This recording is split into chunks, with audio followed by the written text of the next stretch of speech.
Well,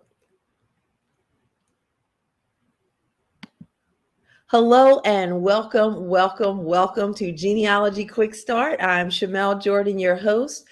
Have you learned that your family, or did you know that your family had wealth back in the day, but it didn't trickle down to you? And you want to know what happened? Well, we have a guest today who is going to tell you about the new woman.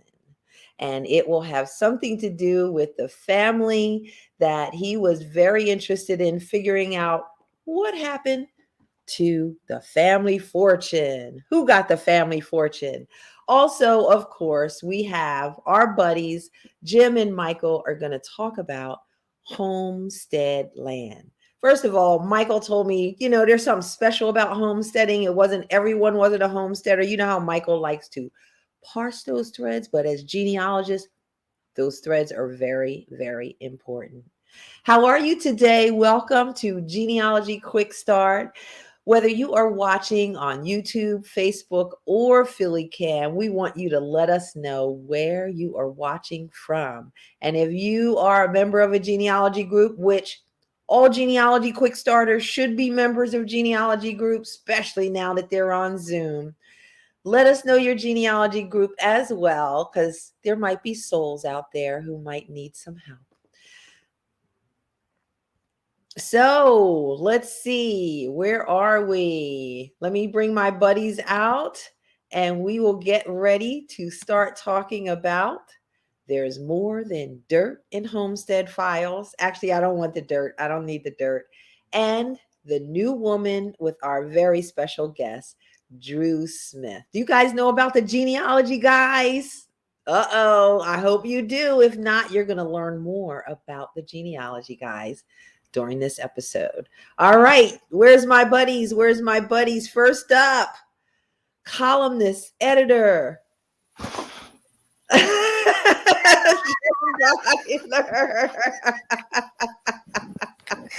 Hello, Shamele. Genealogy tip of the day, Michael John Neill. How are you guys? I'm not as wound up as Jim is, but I'm okay. I'm okay. So we're going to talk about, before we talk about Homestead Files, we're going to talk about the new woman with Drew Smith. Do you guys have any special women that's in your family that you've researched that, she represented the new woman in her era, or she was just special to you? Well, I have a five great grandmother, Barbara Beidler, and that's her married name. My big thing is I've never been able to find her maiden name, even though I have an exact birth date, know a lot about her life, know she was baptized as an adult in the 1790s. She was born in 1729. Been an eternal frustration. I've come up with a lot of theories. Her husband was a miller. I believe she probably was a miller's daughter, where he apprenticed, but haven't found the right miller. All right, she sounds like a new woman. I love the name. The name was like Barbara Beidler. That's pretty strong. Don't mess with Barbara Beidler, y'all. No. Nope. Michael, mine is actually named Barbara too. Her full legal name, if you want to go with that, was Barbara Seifert Beeger Fennon Haas. Seifert was her maiden name. Beeger was the first husband who accidentally shot himself and died. Fennon was a month-long marriage that may never have happened. Mr. Haas was her third and fourth husbands. They divorced both times. She ran a little tavern after husband number one died, was involved in a murder in that tavern. But she never sold the property she got from her first husband. She kept it because after her husband divorced her the second time, she went back to the property she had kept from her first marriage. And that's the short version. There's a few more details we won't go into. She was also a German, by the way. That's the very short version. And like Jim, I'd had the name of her parents, but that's really it, because I don't know exactly where in Germany she was born. Given the time period of when she died, there's not a good record of that. Well, my special new woman is my great grandmom, Lucille Toomer Jackson. I didn't know how enterprising her and her husband were, but after she married him, she was able to stop living at, the doctor's house and taking care of his family and his children. And she was able to stay at home and be an entrepreneur. She used to sell pineapple sodas. She used to bake cakes. She used to make ice cream, and her ice cream tastes like Haagen-Dazs. That's why I ate Haagen-Dazs all the time. I wish she would have gave me the recipe, right? The recipe did not pass down, but who knows? I might still have it in my DNA. They say that stuff passed down, so I might just try to make some ice cream one day. So that's my new woman. But we have talked enough about women. You could never talk enough about women. But we are here. You guys are That's here. the word on the street. Yeah. I'm glad you said that, not one of us. Let's see who we have here today. We have some folks. Of course, we have Paula Moen from West Deptford. How you doing, Paula? We have Carol in New York. Hello, Carol Joseph. Is that Sclaw? Don't mess with Carol Sclaw. That's another one of those tough names. Hey, Wayne and Grace Ann from down the street. Hello, Carolyn Fair from Augs, AAGHSC, Chicagoland. Hello, Dean Henry. Just got off the phone with Dean from Berwyn, PA via AAGG and Family Quest Society. Dean is like in at least, Dean, how many societies are you in? If anybody's in more than 3 societies, I'd like to know about it. You should put it in the chat because Dean is involved in at least 3 societies that I know of, and he added 2 more recently. Hello, Genealogical Society of Pennsylvania. Nice to have you here. Hello, Jean from AAGG via Collegeville. Okay, she has AAGG and she has Aug's Family Quest. So that's 2. Hello, Wanda Looney in Birmingham. Hey, Paul from Jersey Land.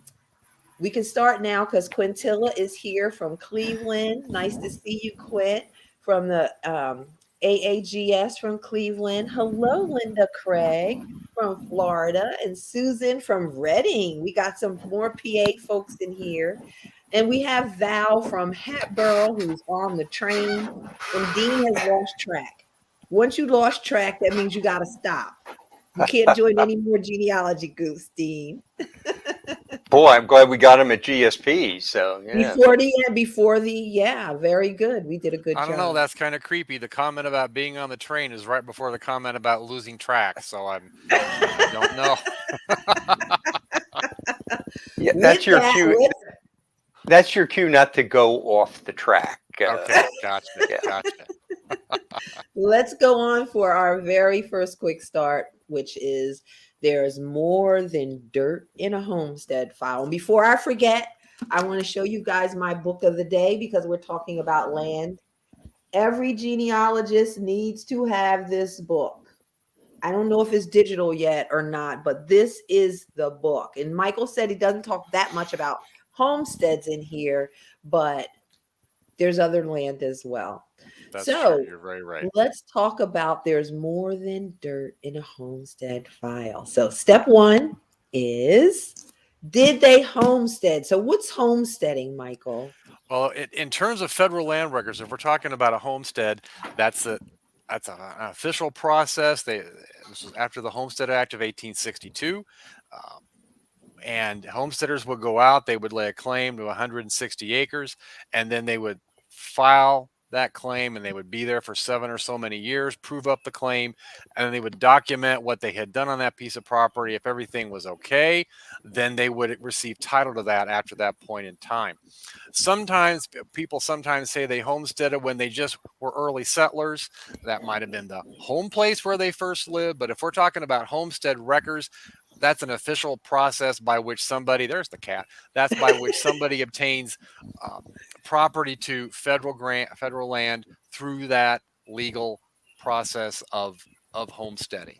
Not everybody who started a homestead completed it. We're going to see some of those in the quick start, but you've got to make sure they actually homesteaded and did to find these records. They legitimately homesteaded, didn't just settle, buy some property and call it the home place, or even say the word homestead when they actually didn't go through that legal process. So there's homestead with a capital H. That's what we're talking about today. And then there's just generic homestead with a little h, because this doesn't apply to the even the federal land areas like in Ohio and so forth. That's settled way before the Homestead Act. Certainly not in the 13 originals like where I'm at in Pennsylvania, where it's all the squiggly meets and bounds. Although, like you're saying, that people would say, well, the homestead was at such and such. Well, that's just generic. And it is kind of interesting. This was not a completely new concept. Like in Pennsylvania, there were loads of, in addition to the normal land process, there were processes like lotteries and rewarding soldiers and things like that. I mean, the Penns, the original proprietors of Pennsylvania, basically used the land as an ATM machine. and these special programs, it's like, hey, cash is going a little dry. What do we want to do? Let's have a lottery. So, yeah.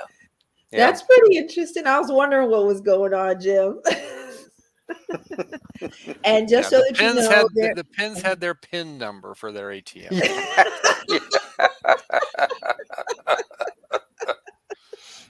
There is a book on the Homestead Act of 1862. It is a very, very informative book. It is very political, and it's a little dense, but it's a very good book, and it's the most comprehensive book that I've seen on the Act of 1862. And because I can't find it in my library, that means I have to do a whole reorg back there, because give me a break. All right, so let's move on to step 2, which is to determine the homestead location. So how do you do that? If they completed the homestead and got a land patent, you can find the records at the GLO website. The patents are online. You can search them by name.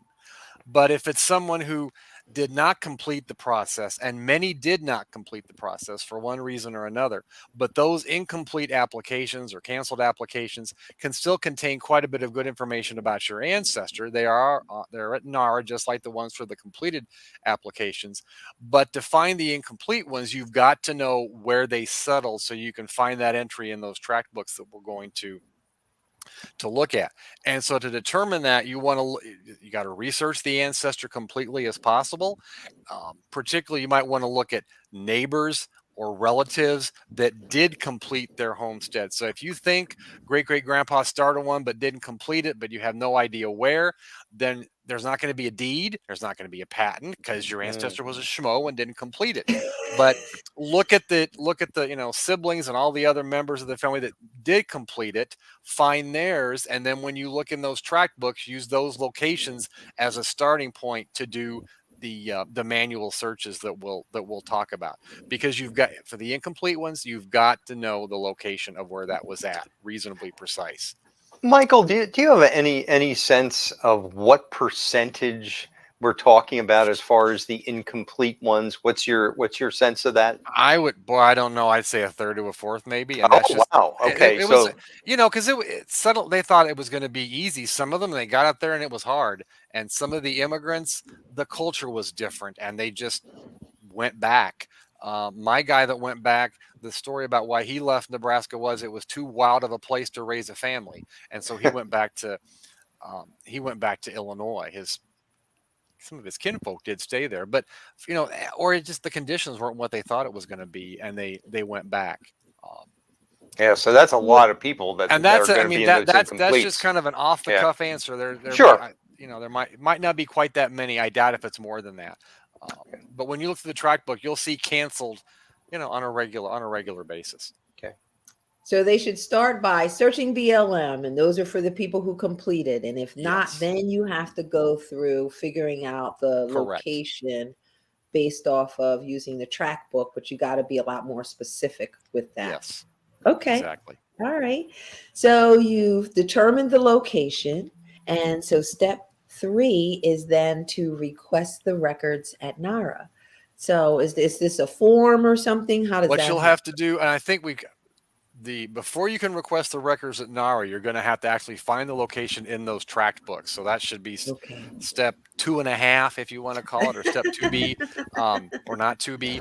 You'll want to use those tract books, and we're going to see those in a little bit, because you've got to get there's reference numbers in the tract books to get those incomplete claims. The tract book will give you enough information to request the records at NARA. So if you found them in the tract book that they got a canceled claim, then you would take those numbers and you would go online at NARA and you could request a copy of the incomplete file.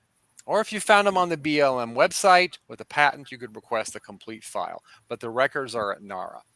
That's where you're going to want to request those documents. Okay, can we look at is this, can we show the patent that they would get if they searched on the BLM, or did you? Yes, that should be Okay. the Goldenstein patent that I think is in the. Yeah, let's show that. That's it's the top half of it, and this was the patent that you'll get on the BLM website.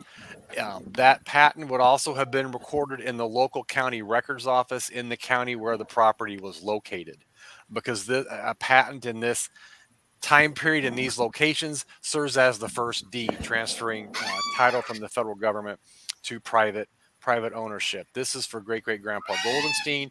This was his patent that was on the BLM website. There's the certificate numbers there will help you to get the actual homestead application itself. I've also got the legal description is in the patent, and that's something else that you will need to get the actual. So if you get this, this isn't it. You want to keep going. You want to go ahead and get the whole file, and you're right, lucky because that they completed, because you already have the application number correct, that you can use right here. Exactly. Okay, This just says they completed it. This is not the paperwork where they had to document it to get. This is the very last document in that process. Okay. And did every county have a homestead office? No, land offices were spread throughout the state, and some, they might have been lucky and there was one nearby. Sometimes they might have had to go 40 or 50 miles. The county where this is at, I don't think there was an office at the whole time they were there. They might have had. And according to the book on the act, talking about how fraught it was with problems, was that land offices were very indiscriminate with where they were located, how long they were open, and people would, go miles and miles to get there. And then sometimes they would get there and the books weren't transferred to the proper office. It was kind of a nightmare for them back then. I'm trying to figure out just what you're asking right now, Jim. Right. Or they would get there and they would realize they didn't have something they needed, and it was a 40-mile trip on a horse, to get there. You couldn't just email your spouse and say, "Could you send me a PDF of that document on my desk?" You couldn't do that. See you next time I'm in town for supplies. Yeah. Exactly. And so this is the track book that you were saying. If they didn't complete, they won't have a patent. They won't show up there. But there's still information. You need to come and take a look at these books. Right, because the tract book, it's TRACT because it's organized by tractor. It's organized by where the property was at, but it kept track with a K of which claims had been filed. This is part of the left-hand side of that. You can see where it says part of the section, if you're familiar with sections and townships, but it's organized by sections and township. And then you can see what quarters or parts of the quarter section it is. The acreage is there. And then if they all paid, in this case, it was a $10 fee to file the claim. And then the gentleman, usually it's a guy, that filed the claim. On the right-hand side, which hopefully should be, there we go. This is part of the right-hand side. But you can see there for these half a dozen men, canceled, final certificate, and one more canceled. They all would have a file at NARA, but based on just this is a quick snippet here, two have a final certificate, so there was a patent. The other guys, their claims were, including my dude at the top, their claims were canceled. Sometimes they would cancel the claim officially. Other times they would just abandon it, and there was a legal process through which the claim would be canceled so that someone else could file a claim for that land. But like John, I think we're going to see a document maybe from his canceled file. A lot of the initial paperwork, he had to prove his citizenship. Those things are still in that file. He doesn't have the final things about how he farmed it because he left it. But those proving his citizenship and those kind of documents, those are in there because that's what he had to have to start the process. This one is, okay, this is an example of something the title of this presentation was There's More Than Dirt in the Homestead File. And so this is one of those things, besides the talk about the farm, that is in the homestead file. This is the tail end. This guy was not born in the United States. He wanted to file a claim for a homestead. And this is the very end of it. That was a transcription of his naturalization. He had to have that because you had to be a citizen, at least by the time you got done to file the claim. You had to be a citizen by the time you were done. You had to at least file your intent when you start the claim.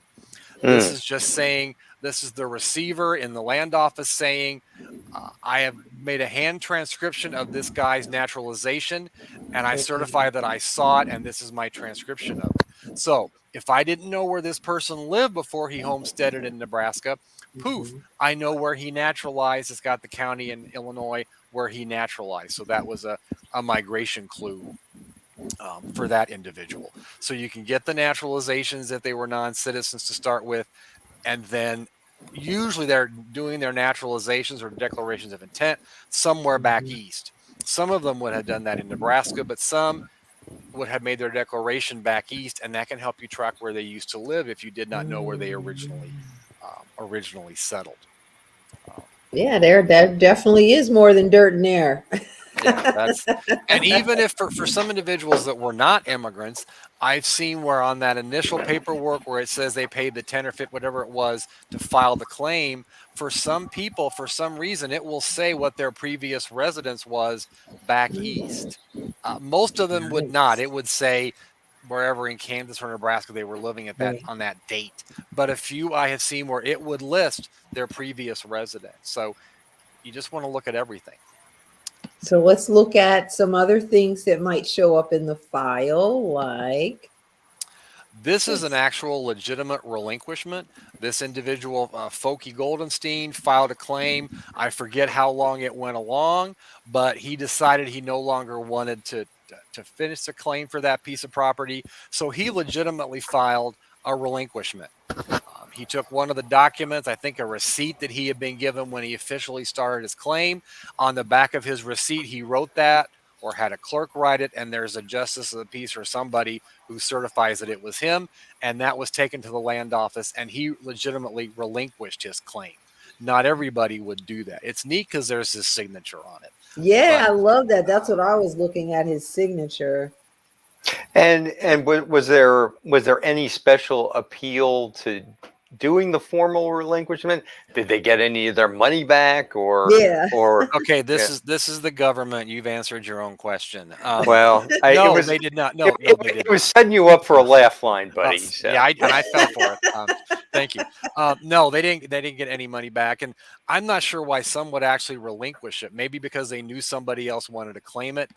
Okay, that's what I was thinking. Yeah. I mean, a lot of them would just leave and not come back, and then we'll see one of those as one of the next documents in that process. There was a 2-page on this one. There would also be a notice in the paper, which is in the file. I didn't include that as an illustration, but there was a little legal notice in the paper. But this was my dude that had left. See it's a testimony of a neighbor who was still there. Why am I pointing at the screen? You can't see where I'm pointing. But it said John Ufkus, that was the contestant. That was the guy that had abandoned his claim. Got the legal description. Then Mr. Briggs says, here's where I live. I'm well acquainted with this 160 acres. And then this is the guy that had claimed it. And if we go to the next image there, he'll say he's not done anything since the data entry. The property is unoccupied and unimproved, and I don't know where on earth this guy is, but he's not here.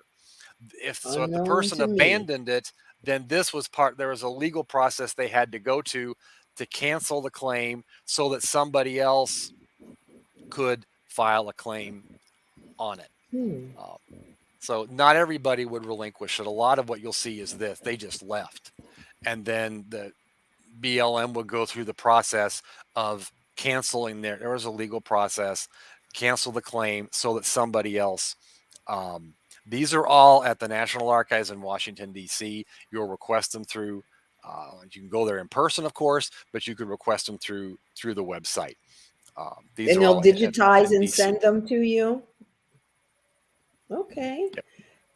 Cool. And so step 4 is to analyze the homestead files. So what And type we've of kind of done. Yeah. We've kind of done a little bit of that with these documents. You really, like any document, you're going to want to read everything, because there may be tiny clues in there that are clues based on what your problems are. There was one that when they went to the land office, which was 40 miles away, my ancestor had a first cousin go with him, because you had to have 2 witnesses to document your claim. He took a first cousin with him, and we joked a little bit earlier about how far it was to go to the land office. Yeah. And the cousin file, there was an affidavit from the cousin saying, "I had no interest in this. I'm just here to help him out."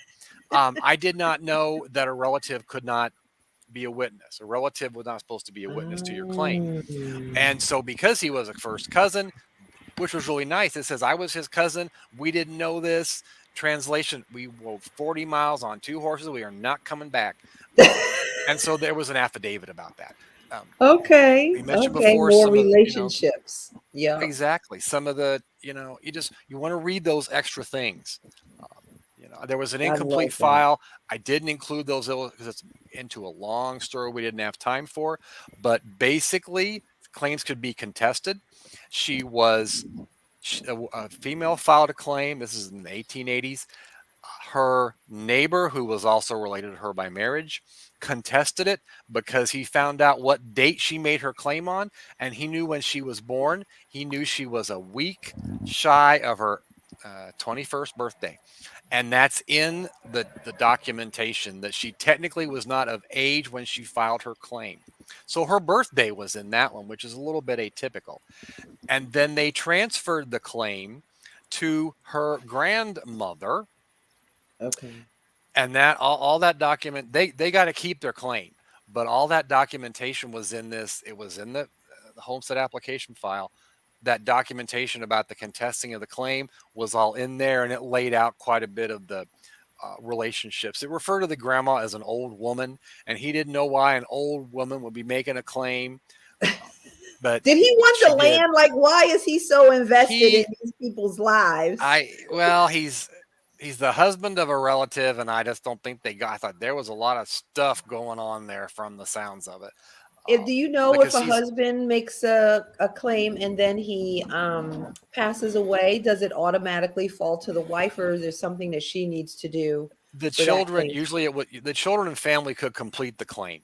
Okay. They could Okay. complete the claim. There might be a little more documentation. Maybe his date of death may be in there, or the fact that he's dead will be in there. But the family could complete the claim. And if you get one of those, there may be more information in there than you might expect. It's like a lot of federal land records. From a genealogy standpoint, you want your person to die before the claim is completed. If we're going to be selfish, you want them, usually it's a man, Come on, you want the Michael. man to die before he completes the claim, because then there's going to be, we're laughing, but it gets to more paperwork. More There'll be more document, information. Exactly. Tragedy breeds more documentation. Let's get this last question before we move on to the next quick start. I'm late. Did we find out which NARA location has these records? These would be in DC. You want to go through all DC. DC. Okay. All DC. None of these are at the branches. Okay. No, these are in DC. So step 5 is to document and of course share your findings. Guys, I love that. Let's read through the steps. So there's more than dirt in the homestead files. Step 1 is, did they homestead? Check the BLM. Step 2, determine the homestead location. Step 3, request the records from NARA. Step 4, analyze the homestead file. Lots of juicy stuff, it sounds like, in there. Step 5, document and share your findings. As so a guys, real quick comment to dragonflies, that was a military file she was talking about, but he to get his patent, he would have had to have documented his service and all of that. That would be in his application for the in that case a bounty land warrant, but those would also be at NARA. He would have to document all that service to get his bounty land warrant. Thank you so much, guys. I love Homestead files. I'm going to go play with them. We will see you on the other side. Other side. All right, you wonderful quick starters. Let me get ready for the next episode. Give me 1 second.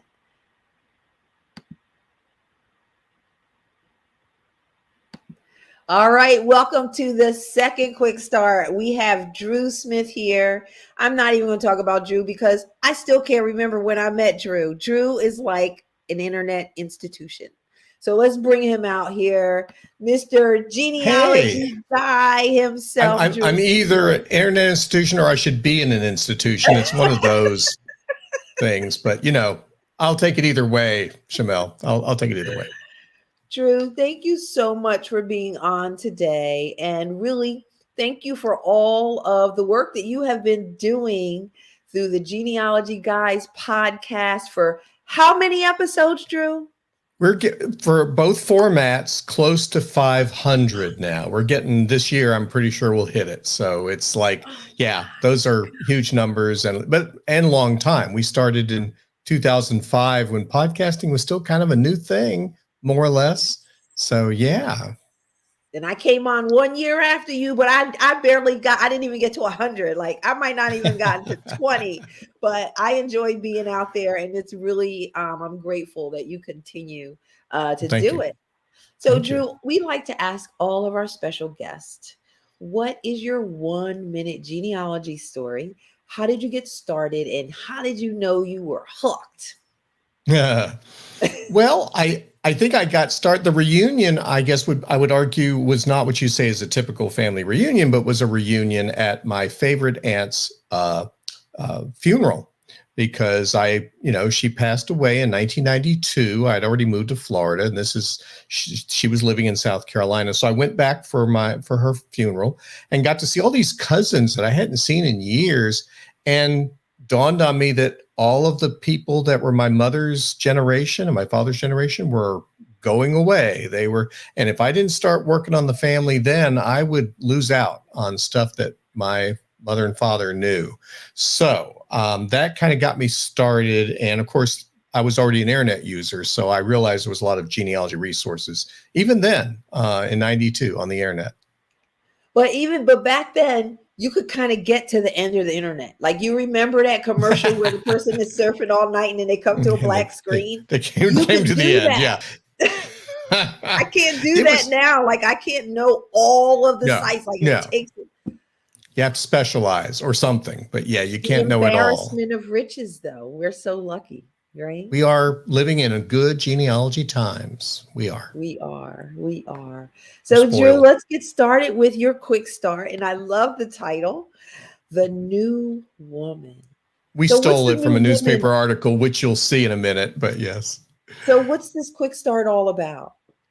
This is about a woman, a particular direct ancestor of mine, a great-great-grandmother that I have learned a fair amount about, how I discovered her importance to my family, a lot of members of my family, and all the things she accomplished. She was a remarkable person, especially for the times in which she lived, because she lived in the 1800s, mostly later 1800s. And she did things that most women probably only dreamed of doing, I would say, just because of the culture and the laws and all the other things that were going on. Okay. So let's go ahead and jump right in with the new woman. And so step one for learning about the new woman is to interview the family. So talk to us about interviewing. Yeah. So, when anytime you're working on your own family, you're going to want to talk to everybody. And that means your parents, it depends on who's alive, of course. If you start late in life, it may be, parents and aunts and uncles. If you start, young enough, you might have access to grandparents, great aunts, great uncles, cousins. Don't forget your cousins. They know things you don't know about your family, certainly your siblings. I have one brother, he's 9 years older. So he experienced and remembers things that I have no clue about. Yeah. For sure. So get in there and talk to your family. So step 2 is to collect home sources. So the one thing that people always say, and I say this myself, I don't have anything here. So what do you mean when you say collect home sources? Oh my gosh. Home sources are so many different things. I mean, let's face it, high school yearbooks. You know, if you want to learn a lot about what your parents did in high school, you got to find their yearbooks. I have both mom and dad's. It could be letters. You know, sometimes our parents were pack rats. They saved letters. They were from a time when people wrote a lot of letters. Christmas cards, even, you know, with those Christmas, you know, the Christmas letters that people inserted in Christmas cards that said everything those people did over the last year. Your mother may have saved those. And so those are, but you know, diaries, journals, family Bibles. If you were lucky enough to be the branch of the family that got the family Bible, you might have those. You never know, but there's, a lot of stuff like that. Just collect it and go through it. So you have an example of a home source here and a wonderful photo that I would love thank you. to tell us about. I love old photos. As soon as I learn here we go. I remember how to share my screen. Yeah, these are my grandparents, my paternal grandparents. So William Henry Smith and my paternal grandmother, Rachel Wineglass. And this would have been in probably Newark, New Jersey. This would have been in the early 1900s. And they got married. And so those were... by the way, I should say that when you do research, people probably laugh at me. I used to get laughed at a lot. I'm a Smith. I do research, because let's face it, Smith's a common name, and my Smith ancestors have common names like William Henry Smith, right? So I was so glad when I discovered Rachel Wineglass. It's like, oh, thank you, grandmother, for giving me a surname that's very unusual. There aren't too many Wineglasses in the United States. Not many at all. I love it. And this is a great home source. Tell us about this letter. Yeah, and this home source ended up in a home in Texas because a branch of the family went to Mobile, Alabama, instead of going from Ireland to Mobile, instead of from Ireland to Newark. And this is a letter written by my great grandfather Smith's brother to their cousin in Alabama. I don't even know exactly the name of which cousin, because he just says, "Dear cousin." So I'd have to make some guesses as to who she is. But he's giving her, because this is how people communicated in 1883. They weren't on the telephone doing a lot of long distance back then. They were writing letters to bring up to date what's going on in the family, who everybody is, what kind of jobs they might have, who's alive, who's not. It's fascinating. And I was so thrilled that my distant cousin in Houston, I believe, discovered me through the letterhead that you see here. We'll talk more about the letterhead in a minute. And discovered that through my brother's blog and got it to me, and had preserved these letters from 1883. And she digitized copies, sent them to me with her transcriptions. And so that was fantastic. I call it the luck of the Irish to have this much content from this family, because it answered lots of questions.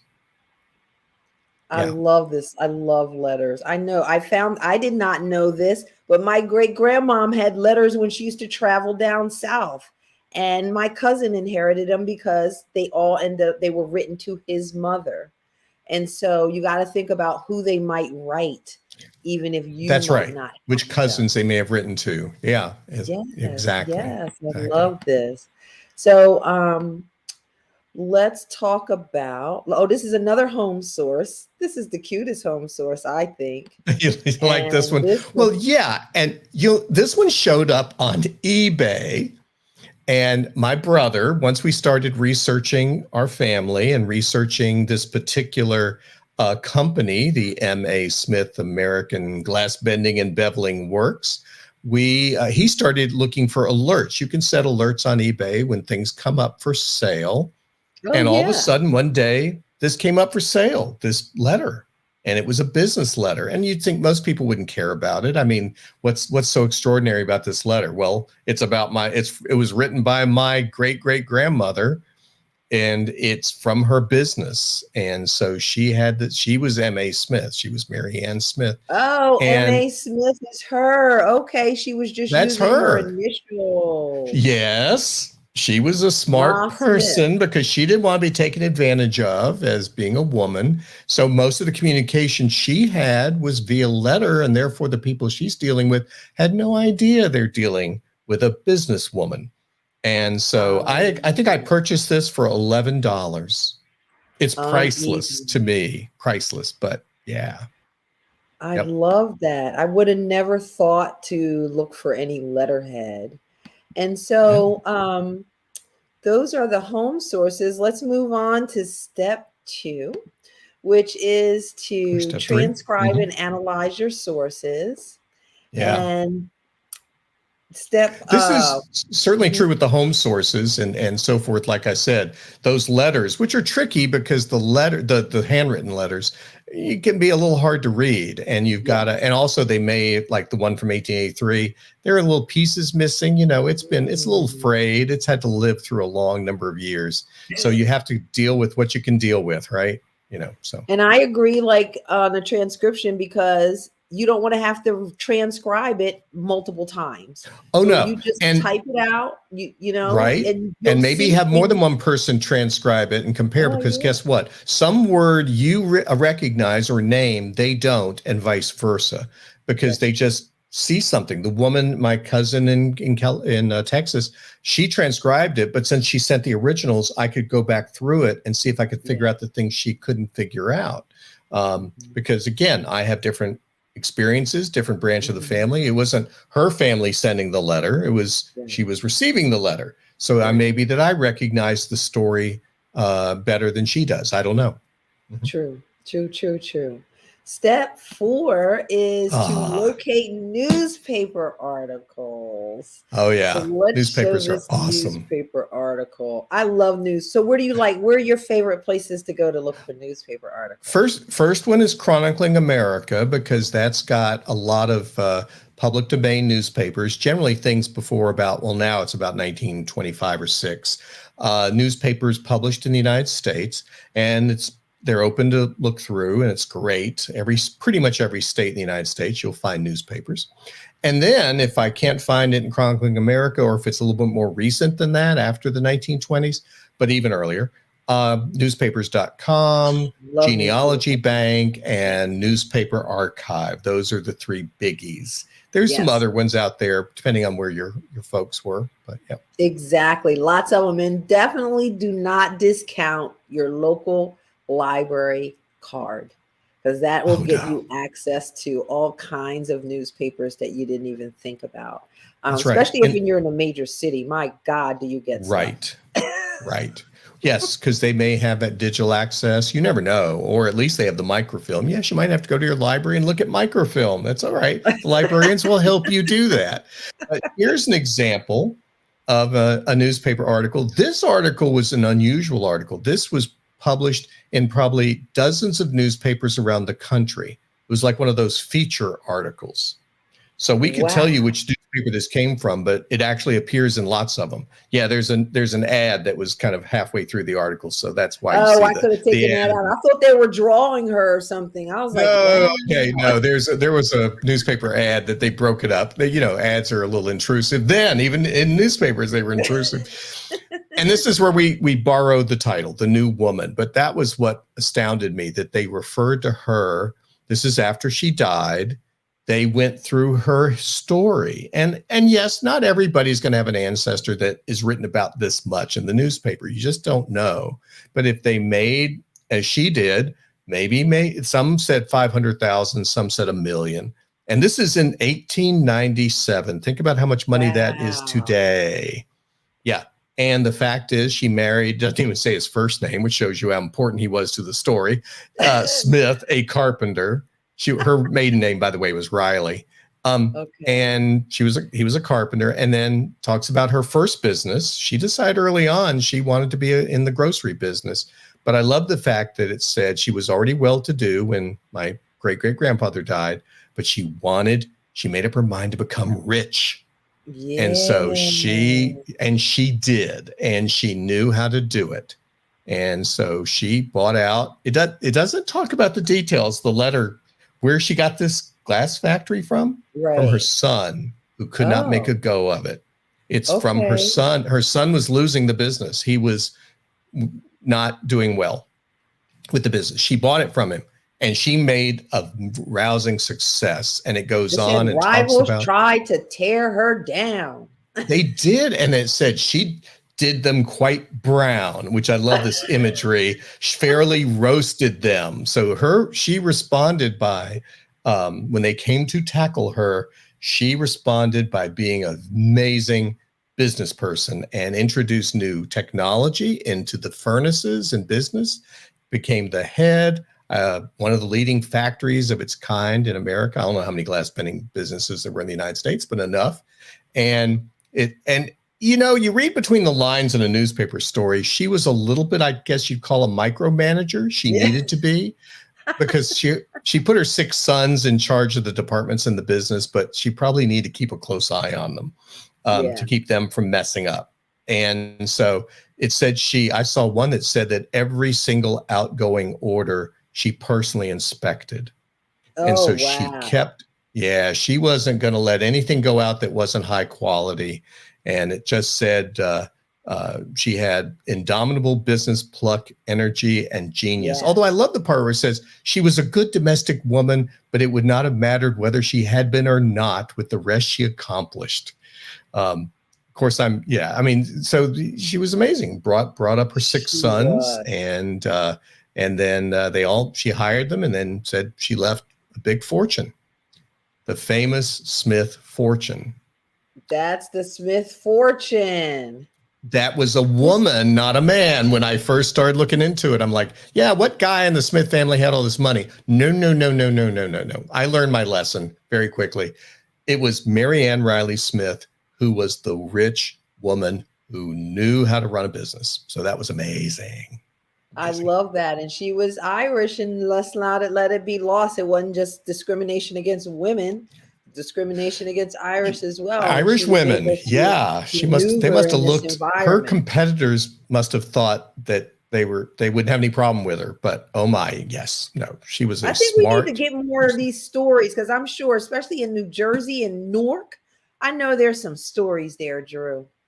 I bet those cities Forget have lots of Boardwalk stories. Empire. We're going to talk about Newark, the new woman of Newark. Yeah. And, the things continued after she died. I think you've got some patents to show So who there after her death. Charles Smith. That's my great-grandfather.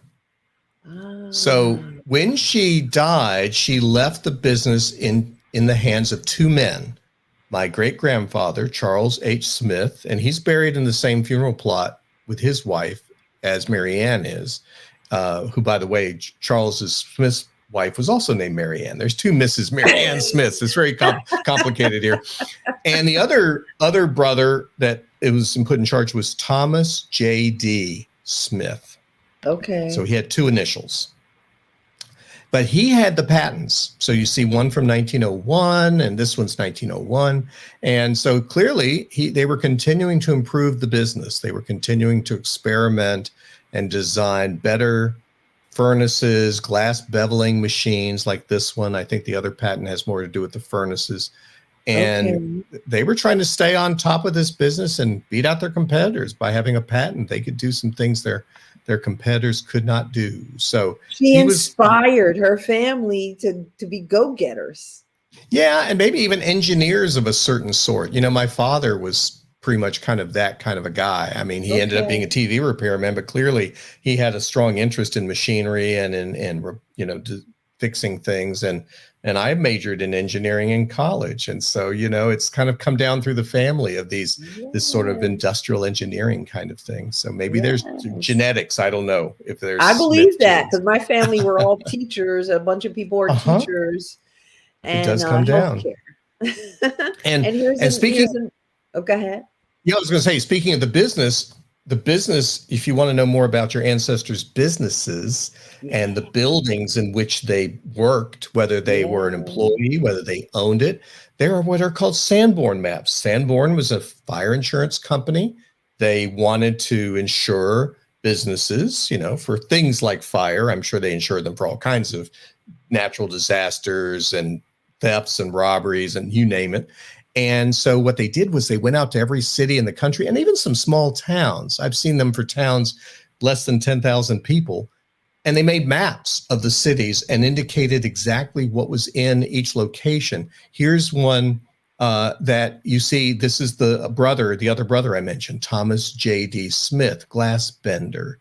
So you see that in the pink. And you can compare the earlier Sanborn map with the later Sanborn map to see how the business may have changed a little bit. Like, did they add some new furnaces, and so forth. And they often indicated what the roof was made of or what the walls were made of. But of course, that affected whether it was a fire trap or not. They may have even indicated if there was a night watchman, because of course you're going to insure a place that has a night watchman for less than one that doesn't. So a lot of cool stuff that you can see there in Sanborn maps. And Drew, where do you get these maps?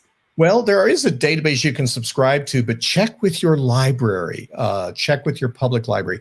This one and the ones I found here were digitized. I want to say it was Princeton University, since it's New Jersey. So they've digitized some of the Newark, New Jersey, lots of them. And you go out to their website and you can scroll down and look at all the locations, and there's an index so you can figure out what street, if you know the street. It is good to know what street your ancestors' businesses were on, and maybe you need to go look at city directories to figure out the address first, right? Or letterhead. If you have the letterhead like I do, it's got the address. I think actually that's what I use because it's at Chambers Street, and I knew, and so I just had to go find a Sanborn map for Chambers Street, and that was what I did. And there it was. Boom! There's the picture of the M.A. Smith glass bending works right there on the Sanborn map. So there's a lot of cool stuff, but lots of cool stuff. And you have, let's see. So that was newspapers. We looked at newspapers. We were supposed to move on and say search relevant collections, which included that Sanborn map and probate records. Oh my gosh. And to go back to the story of if the Smiths once had money, what happened to it, and why don't I have any of it? Why am I not rich? If this woman had this much money, as it turned out, this woman had this much money, why don't I have any of it? She was a very smart lady. So to be clear about what she put of, it was cut off. It's Mary Ann Smith, and that Mary was on the previous page. So that's why it didn't say it. But no, don't worry about it. But Mary Ann Smith, but here's the key line, because the rest of it's just a list of all her sons and their, upon the death of all my children. That means the estate is not distributed until all 6 of her sons die. She dies in 1897. Are gone. Most of the sons don't live too long. We won't talk about what their health issues were, but I wouldn't be surprised if alcohol wasn't a problem. But Thomas J.D. Smith, who was born in May of 1865, lives until the early 1950s. That meant that all the grandchildren who are waiting around to get their share of Mary Ann Riley Smith's estate have to wait till Thomas J.D. Smith dies, and some of them are already dead because he lives till he's almost 90 or whatever. He's not quite 90. When was this? Was this after you said 1950s? Yeah, early 1950s is when Thomas J.D. Smith died. Depression. And they lost a lot of money. Probably, I don't know how it was invested or who was in. He may have been the person in charge. Yeah, I don't think it was good news. So what happens is but here's the plus side. You can feel sorry for me as a Smith to find all my cousins, because guess what? 6 sons, okay. but many of them had daughters. Am I going to figure out who Mary Smith married? How many Mary Smiths in Newark do you think there are? So the good news is when the law firm had to distribute the estate, they reached out to two of the grandchildren they could find and reconstructed the family tree and identified the names of all the grandchildren, including the women and their married names and where they were living in the 1950s. So I have all those people in my family tree because the lawyers had to find them. One of whom was my grandfather, William, that we started with the photo. Yeah. And guess what? He gets 1/72nd of the estate because there are 6 shares. Remember, there's 6 sons. You divide it 6 ways, and then each shares divide among the grandchildren. And my grandfather, they were Irish Catholic families.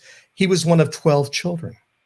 So 1/12 of 1/6 is 1/72nd. Now, do I know how much money he got? Not really, but now I know what happened to all the Smith fortune and why I didn't get any of it. I answered the question. Nobody got enough to invest.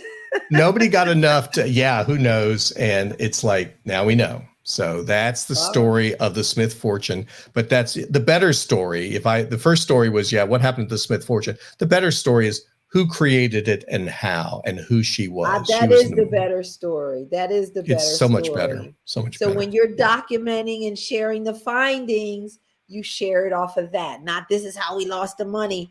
No. This is the chronology of the life of Mary Ann Riley Smith, from being that poor girl who arrives in the United States from Ireland, County Cavan, probably potato famine related, who knows, makes her way to Newark, marries and starts having children. Mary Smith. Do you know who Smith is? James Smith. Oh, okay. James. I do.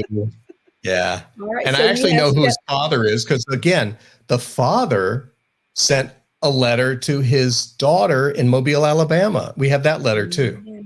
So if it wasn't for that, I wouldn't even know who James Smith's father was, but we have that letter as well. So home sources rock.